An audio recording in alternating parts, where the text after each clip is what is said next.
बहुत समय पहले एक राज्य था जिसे राजा चंद्रसेन शासित करते थे।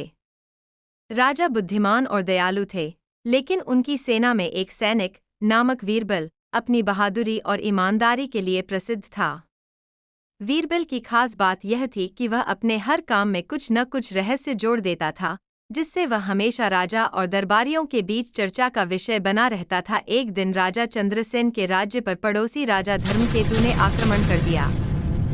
धर्मकेतु की सेना विशाल और ताकतवर थी। राजा चंद्रसेन के दरबार में चिंता की लहर दौड़ गई। तभी वीरबल ने राजा से कहा, महाराज, हमें घबराने की आवश्यकता नहीं। अगर आप मुझ पर भरोसा करें तो मैं इस युद्ध को टाल सकता हूं और हमारे राज्य को बचा सकता हूं। राजा ने उसकी बात पर विश्वास करते हुए कहा, वीरबल, तुम्हारे पास एक दिन का समय है। अगर तुम कुछ कर सकते हो तो करो। वीरबल ने सबसे पहले गुप्तचरों को धर्मकेतु की सेना की ताकत और उनकी योजनाओं की जानकारी लाने के लिए भेजा। इसके बाद उसने राजमहल के कोषागार से कुछ खास रत्न और स्वर्ण मुद्राएं ली और रात के समय अकेले पड़ोसी राज्य की ओर निकल पड़ा। उसने केवल राजा को अपने इस कदम के बारे में बताया था। रात के अंधेरे में वीरबल ने धर्मकेतु की सेना के शिविर में एक साधारण व्यापारी का भेष धरकर प्रवेश किया। उसने सेना के कुछ सैनिकों को अपने बहुमूल्य रत्न दिखाए और कहा, मैं एक व्यापारी हूं। अगर आप मुझे राजा धर्मकेतु से मिलवा दें तो मैं आपको इनाम दूंगा। सैनिक लालच में आ गए और उसे धर्मकेतु के पास ले गए। धर्मकेतु ने वीरबल से पूछा, तुम कौन हो और क्या चाहते हो? वीरबल ने बड़ी चतुराई से जवाब दिया, महाराज, मैं एक व्यापारी हूं। मैंने सुना है कि आपकी सेना इस राज्य को जीतने जा रही है। मैं चाहता हूं कि आप मुझे पहले ही इस राज्य का कुछ खजाना बेच दें।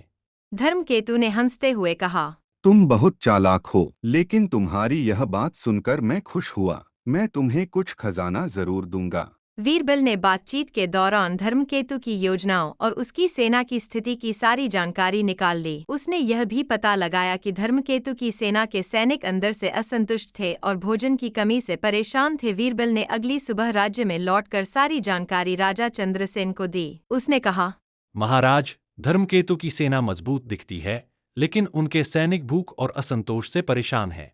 अगर हम रणनीति से काम लें तो बिना युद्ध के ही जीत सकते हैं। राजा ने वीरबल की सलाह मानते हुए धर्मकेतु की सेना पर अचानक हमला करने की योजना बनाई। वीरबल ने सेना के कुछ सैनिकों को धर्मकेतु की सेना के शिविर के पास भेजा और भोजन के थैले फेंकवाए। भूखे सैनिकों ने भोजन पर टूटकर हमला कर दिया। इस दौरान राजा चंद्रसेन की सेना ने चारों ओर से घेराबंदी कर दी। धर्मकेतु की सेना ने हार मान ली और बिना युद्ध किए राजा चंद्रसेन ने जीत हासिल की। जब राजा ने वीरबल से पूछा, तुमने यह सब कैसे किया? वीरबल ने मुस्कुराते हुए कहा, महाराज, युद्ध केवल ताकत से नहीं बल्कि बुद्धि और समझदारी से जीता जाता है। यदि हम अपने शत्रु की कमजोरी पहचान लें और उसका उपयोग करें तो जीत निश्चित है। इस कहानी से यह शिक्षा मिलती है कि किसी भी समस्या का हल ताकत से नहीं बल्कि धैर्य और बुद्धि से किया जा सकता है। वीरबल की चालाकी और राजा का भरोसा दोनों ने मिलकर राज्य को बचा लिया। इस प्रेरक और रहस्यमय कहानी ने न केवल राजा और प्रजा को बल्कि पूरी सेना को यह सिखाया कि समझदारी और धैर्य से बड़ी बाधा को पार किया जा सकता है। तो कैसे हैं आप लोग? अगर आपको ये कहानी अच्छी लगी तो लाइक करें, कमेंट करें और हमारी पंचतंत्र चैनल को सब्सक्राइब करना मत भूलिएगा। तो आपसे जल्दी ही मिलते हैं एक और ऐसी ही रोमांचक कहानी लेकर। तब तक सायोनारा।